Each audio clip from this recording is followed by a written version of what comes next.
In March of 2018, I reconnected with my first BF from elementary school. He slid into my DM saying he was just checking up on me. We built a friendship. In July, we both admitted to having feelings for each other.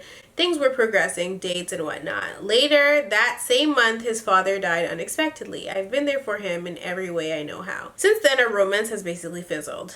I still come to his house to hang out, but going out together has been totally cut. He's told me he's not in the place for a relationship. I respect that. But should I continue being there for him, cuddling, kissing, etc.? Now, girl, you already know what the hell I'm going to say to you. Knowing I hold these feelings still, or should I end the friendship altogether because I can't move on knowing the feelings I have for him are still there? Also, from this, do you believe he's using me? You 20, he 21. This sounds like friends with benefits. Y'all done broke up. He told you he don't want you no more. Cut him off. His father passed. You were there for him. You were a great friend. If you want to be friends with him still, you need to stop messing around with him. Kissing and cuddling is a no-go. And probably booty calls as well. Okay? You left that out, but I know. Okay? So don't play me. Don't. You need to stop seeing this man. You need to stop going to his house. You need to stop making him comfortable enough to have you around and be able to physically have you, you know? You need to stop being available to him because he's told you emotionally he's not available for you. So what are you doing being physically available for him? You have no business doing that. For what? Give me one good reason that you are doing this. There's not one single reason, because you're thinking with expired feelings. Okay? Check the expiry date. It's moldy, baby. Throw it out. Get rid of it. Like, text him here and there. Check on him. Make sure he's okay. Losing a parent is tough. And keep it pushing, because there's no reason for this to be dragging on when you said the relationship has fizzled. Y'all don't even go out anymore. You just go to his house and give him some booty. Are you kidding me? Come on, sis. Do better. Hey, Bo. Love your YouTube channel, especially your makeup tutorials. You give me life, sis. You know I give you life. Anywho, the purpose of this email, you can call me Mariah. So the issue is that me and my fiance have been together for almost 4 years. And for the first 2 years, we didn't have any sexual contact. As of June 2017, that has changed. Problem is, once I start having a sexual relationship with my partner, I want it on a regular basis due to the fact that when I'm single, I'm celibate until I find the right person. So I kick into overdrive, girl. Issue is, my man is the complete opposite. He's not really into sex, and we go weeks at a time without having sex, which is frustrating for me. Sad to say, but it kind of gives me doubts on whether or not I should marry him, due to the fact that I have tried to express my feelings about this to him, and he says that I have an addiction. Well, girl, that's what I thought. Or just dismisses my feelings entirely. I know a relationship isn't all about sex, but I like to have a physical connection as well as intimacy. Some things you just can't express in words. Oh, girl, you getting deep, Chaz. It's getting hot in here, honey. I think I got a fever. Oh my gosh. I'm just afraid that if I just continue to let it go, that eventually it will get worse, and I'm not trying to get married just to get divorced down the line over something so trivial. Any advice would be helpful. Thanks for taking the time out to read this email. By the way, I'm 29 and my fiance is 32. Baby. Ma'am. Miss Lady, you sound like you have an addiction. You do. You sound like you need it 24 hours a day, baby. I don't know what to tell you. But what I will say is maybe you guys need to find a happy medium. I'm not going to say it's rare, but it is very seldom that you will find men who aren't into sex. Fellatio, girl, something, okay? Like I said, it's not rare. And I mean, you must either be the horniest girl in the world or the unluckiest girl in the world to have your condition and end up with somebody that's the complete opposite of you. And maybe he's there to tame your ass down. But I feel like you shouldn't have opened that can of worms if you knew what it was going to lead to. Now, I do have an Adam and code for you to use at the checkout, girl, if you need to get your rocks off. But maybe your man and you should create a schedule, a sex schedule, where you guys have sex on certain days. That way you get what you need and he gets what he needs and everybody's happy. Because you can't just be needing it every hour of every day and he's not giving it to you every hour of the day. The relationship won't work. And like you said, once you guys get married, it could cause some sort of friction. Y'all should have just waited to the damn honeymoon.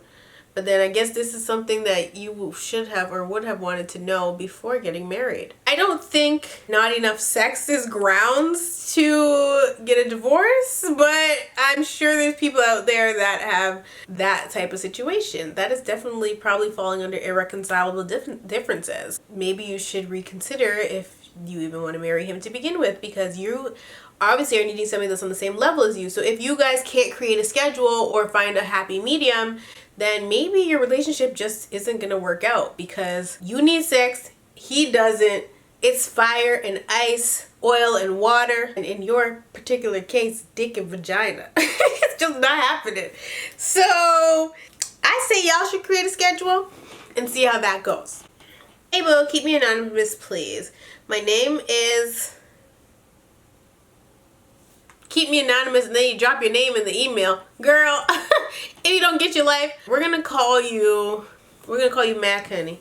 My name is Mac. I'm from Jamaica and I have a fiance that now is currently living in the States. We've been together for 4 years and a few months now. However, long distance for 3 years and a few months. We got engaged this February and this has been going so great. He would visit me in Jamaica whenever he could. It is now December and he is now telling me he has a secret he can no longer hide and he doesn't want to take it into the new year. Girl, she sent me this December 31st, 2017. I am late, honey. It's almost a year later. Anyway, Bo, he got a girl pregnant. Not only was he cheating on me while we were engaged, he is having sex with this girl raw. And now telling me she is 3 months pregnant and that it wasn't a mistake and that he wants this child. Bo, I'm 22 years old. He is 25. We planned a future and to have a child and all that good stuff. Now I'm sad, angry, and heartbroken. I'm trapped in a difficult situation and need help. Where are you trapped? Where? You pregnant? You ain't trapped, girl. Run. What is going on here? I've seen this happen to my stepmom at the time when I was young, and I told her that I never want that to happen to me, and now it is. I don't know what to do. I know you just said that you're 22, but you're not stupid. Nothing is holding you to that man. Nothing. What, a little danky ass ring? Girl, gone with your... Come on. I really hope you left this man, because I'm getting to this email almost a year later. I really hope you did not stick around for this foolishness. You are too young to be somebody's stepmama. He was cheating on you and purposely got somebody pregnant. And if he's from Jamaica, which I believe you said he is, he's from Jamaica, he got an American girl pregnant so that he could get his papers, girl. Don't you ever get it twisted. Either which way, that's not something that you signed up for. When you have a fiance, a boyfriend, a husband, excuse me, your expectation of them is to be faithful. You're not expecting said person to go out and cheat and have babies on you and do the... If you keep him now, he gonna do the same thing to you down the line because you allowed him to. That's what happens. Women forgive too easily and accept the bullshit. Is your name Rashida? Like, why are you even considering staying? And why do you think you're trapped in a situation just because you're engaged? This don't mean nothing, honey. Drop him. Like, girl, I hope you watch this video and come back and comment and tell me you left this man. Because if you are still with him and now telling me you pregnant by him too, child, or had a baby by him because it's been enough time, We have a problem. Hey, Bo, my name is Nicole and I'm 23 and I love you so much. You're honestly one of my favorite YouTubers. You're my best friend in my head, lol. I watch you all the way from Australia. Hey, girl. I promise I tried to make it short, but I wanted to make sure I got all the major details and I hope it all makes sense. So I met this guy on Facebook around March and we've been talking on and off since then. We vibe because we're both Zimbabwean. Oh, is it Zimbabwean? We're both from Zimbabwe and around the same age. We finally decided to meet up at the start of July. We hit it off on our first date and I think we talked about every possible subject under the sun. He even helped me pick out some perfumes for Victoria's Secret. For our second date, we went to the cinema and watched some movies and then dinner afterwards. For our third date, he asked me to come to his house because he had injured his knee while playing soccer. By the way, I'm a virgin, which I told him pretty much straight away, and I also let him know that I wasn't planning on having sex until I was married, which he was okay with. So anyway, he asked me to come to his house because he wanted us to talk. And to be honest, I really didn't want to because I know how much of a temptation that would be. Silly me, I decided to go anyway after speaking to my friends, mostly because I was curious about what he wanted to talk about. So I ended up going, but I made sure my friend had my location the whole time and that I was checking in regularly with them. So I went to his house and he told me how much he liked me and he wasn't sure if he was ready for a relationship or even how to act while he was in a relationship because it had been so long since he was in one. And that he can go for hours without replying to someone even though he's seen the message because he's not used to having to text anyone back. He also said that he wanted me to be patient with him and wait for him to be ready. It took me kind of by surprise, but I understood it because it's not like I was expecting a whole relationship after only 3 dates. So after the conversation, we played truth or dare kind of to ease the tension because it got a bit awkward. One thing led to another and we started kissing and fooling around. No, we didn't have sex, as tempting as that was. But I did go further with him than I have with any other guy, which I'm kind of regretting now. But I can't blame anyone but myself. Things were getting a little too hot and heavy for me, so I suggested that we watch a movie instead. And so we watched Lion King and ordered pizza. And then I went home. By the way, I don't drive and he doesn't have a car right now, so I had to get on the train for an hour and a half both ways and then get an Uber just to get to his house. I would never have went to talk. Bitch, call me. Call me. What the hell? Since I didn't really respond the way I should have, I called him the next day and I told him that I understand that he's not ready for a relationship and I get it, but I'm not going to waste my time on something that doesn't possibly have a future, and also that I'm not going to wait for him forever. The last few days we haven't really talked as much as we have been talking, due to him taking hours to reply. Sometimes he takes 5 to 6 hours to reply to me, which would be fine if he wasn't viewing my story on Instagram or online all day on Facebook Messenger. I don't really know what to do. Should I wait until Friday when we're supposed to meet up again and tell him how I'm feeling then in person, or should I stop talking to him? Because at this point I feel like I'm stressing over him and I promised myself that I would never stress over a I really tried not to, but I started to have feelings for him. Everything was going so well until we had that conversation. There are too many fish in the sea, too many in the city for you to be dwelling on Mr. Injured Knee over here, okay? An hour and a half plus an Uber? Girl, you are crazy. You can find somebody that's 5 minutes away, okay? 5 minutes away is all you need. You talk about an hour and a half at an Uber. For what? Not even only that, but you traveled an hour and a half on the train plus taking an Uber to see this gentleman to talk. Y'all could have FaceTime to have this conversation, Skype, text, hopped on the phone, ring ring, but you traveled an hour and a half by train and took an Uber to see this man for him to waste your time. This is a big red flag, honey. Do you see it? Because I see it. And I would say it's not, get your ass. I would say it's not worth it.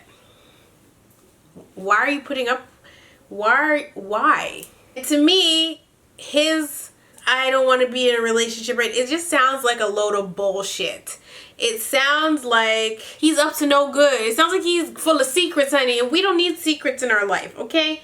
Please just go find somebody else, because I can't. Bo, I seriously love you, girl. I've been watching you for almost 3 years, but I have a dilemma. I recently got a position as a pastry chef at this upscale restaurant. Well, go on then, pastry chef, okay? Everything's going semi-okay as far as work relations, except I think I'm falling for one of the front house managers. Girl, we're not doing this. We're not. We don't date people that we work with. End of story. Like, the gag is, I'm only 23, and I'm pretty sure he's well into his 50s. He's been super nice to me, and is always seeing if I'm okay, making sure a bitch is fed, because family meal is trash. I don't know what that means. I thought he was just being a good manager, but he never checks on anyone else, and when he comes to the kitchen, he always beelines to my station. Well, listen here, Sugar Poppy. Listen here. Looks like the Sugar Poppy wants a pastry, okay? Would it be wrong to make a move? I honestly don't want to F up my new job so early into my career, and the Chicago kitchen community definitely talks. Please help and feel free to ask Shooter for his opinion since he's in the industry. I honestly like this cute old man, plus he got money, but would it be worth my reputation if it gets up? Girl, go, no. You just started the job. You should be worried about making your damn little pastries and stop worrying about Mr. Beeline over here coming to your station. Like, you need to leave the front house manager alone. One, you're too damn young, and I know you're just looking for a sugar poppy because you just said he has money. Stop. Why, when a woman has something good going for herself, she allows a man to come in and fuck it up? The devil is a liar. The devil is tempting you with this old sugar poppy, and you need to not let him do that. You need to ignore the sugar poppy, make your pastries, collect your check, because that's what you go to work for. You are at work to collect the check, not to collect some dick, okay? Get your life. Well, ask Shooter, because Shooter's in the industry. You want to ask Shooter if this is an okay thing to do. You think Shooter's dating a waitress at his work? Like, please, like, no, absolutely not. Hi, Bo. I'd like to be anonymous, please. I'd also like to start off with, I love how perfect your family is. I'm so excited for you guys to welcome a new baby. Well, thank you very much. Now, to get into this dumb friend, I have a friend, we'll call her Kathy. Kathy is dating my boyfriend's older brother. We'll call him Anthony. Now, me and Kathy didn't get along for many years. She was messy. No shade, no tea. But when she decided to get with Anthony, we decided to give her a shot. Well, we clicked instantly. Now, I'm knee deep in bullshit. See, Kathy has a lying problem where she lies about stupid shit for no reason. One of my pet peeves, baby. I cannot. She has fake accounts and uses them to talk to other people. Anthony has a bad temper. He also lies as well. Match made in heaven, honey. Until Kathy gets her head popped off, okay? But that's none of my business. It's been almost a year of them being together, and when they fight bad. Okay, toxic relationship, they need to break up, but she's not emailing me and he's not emailing me, so we can't do anything about that. They are very mean and belittling to each other. They call each other names and say horrible things. They get physical, and it's to the point where Kathy comes to work, where we work, with bruises and cuts all over her body, a broken phone, TV, Xbox controller, etc. Yet she stays. Every time this happens, she says she will leave, and as of now, they are broken up, living together, fucking, and everything. He uses her for rides. He doesn't drive. He uses her for a place to stay. Apartment is in her name, and she is just dumb. Everyone has told her to leave him. Her excuse is she loves him. It's very frustrating to be her friend and to be honest with her about her situation and her to just ignore it like it's nothing. My boyfriend has tried to set Anthony straight. It just never works. So I guess my question is, should I stay out of this and let her be great? Oh, sorry. Sorry, dyslexia, hello. And let her get beat? Or should I keep trying to get her to listen to me? I'd also like to add Anthony's father was like this as well to his wife. And so he is basically becoming his father. He has a kid with a girl that he doesn't take care of or even try because he doesn't want to go to court. He really isn't the same guy I grew up knowing. Anyway, if you take the time to read this, I really appreciate it. I don't have anyone talk to about this because no one cares about their situation. Listen, abuse only ends up one or two ways, baby. Either the woman gets away or the woman gets murdered. And abuse tends to escalate. It starts off small, a little slappy slap here and there, and then it escalates and escalates, and then a woman starts having bruises everywhere, and then a woman starts having broken bones and broken phones and holes in the wall at her house, and then she ends up on forensic files, is what it is. It's in Kathy's best interest to get it out, but much like addiction, which people can be addicted to their relationship, it's hard for people to get help if they don't want help, if they don't feel they need help, and especially if they're blinded by that stupid ass L word, love. Love doesn't hit you. Love doesn't abuse you, bruise you, break your phone, honey, cause who paying for that? Kathy needs to get out of that situation. Obviously you can't force Kathy to get out of the situation because Kathy doesn't want to get out of the situation. She's not desperate enough for whatever reason. She should be, but she's not. She has clouded judgment, which most abuse victims do. Like I said, abuse only escalates. Neither one of you or her brother or Anthony's brother probably willing to call the police on Anthony the next time that he abuses her, because it's family, and I understand that. It might not be right, but it is what it is. Family members don't tend to call the police on their own brother, And it honestly sucks when you're witnessing somebody go through something like that and you try to help them and they don't want the help. I've tried to step in places and it doesn't really work. Until that person is ready to get out of that relationship, hopefully it's not too late, but until that person is ready to remove themselves from the situation permanently and realizes, wait a second, this ain't love, there's nothing you can do about it. So I would say stop wasting your breath and just pray that she figures that shit out on her own. Okay, this is the last one I'm gonna do, and then I'm out of here. Hey, Bo, I'd like to stay anonymous, please. I'm going to make it short and sweet. And don't worry, it ain't about no silly boy drama. Basically, I'm 23 and I've been with my boyfriend for 8 years, and we want to start our own little family. That's a nice, long relationship. The problem is, it is very hard for me to conceive. This is the second year of trying now, and it's getting upsetting. I'm on fertility medications, and it's not worked yet. What fertility meds are you on? Is it the ones like the herbal one that you order offline? Because I'm thinking for my next pregnancy I want to take fertility meds because I think I want a double whammy next time. But just let me know. It really gets me down some days, even though I put on a smile. My question is, how do I stay positive when every month is so disappointing? Love you loads. And thank you all the way from England. If you are trying to conceive, you probably watched my How to Get Pregnant Fast video. But one of the biggest things that women do that are desperately trying to conceive is they stress and they worry. If you've been to the doctor and your doctor has said to you, nothing's wrong with you, your eggs are great, your test results are normal, then you shouldn't really be having an issue conceiving. If you have an irregular period, which I don't think you do because you're saying every month is disappointing, so you sound like you have a regular period. It sounds like you're just thinking about it too much, too hard, too long, and that's what's preventing you from conceiving. You guys have been together for 8 years, but are you truly ready?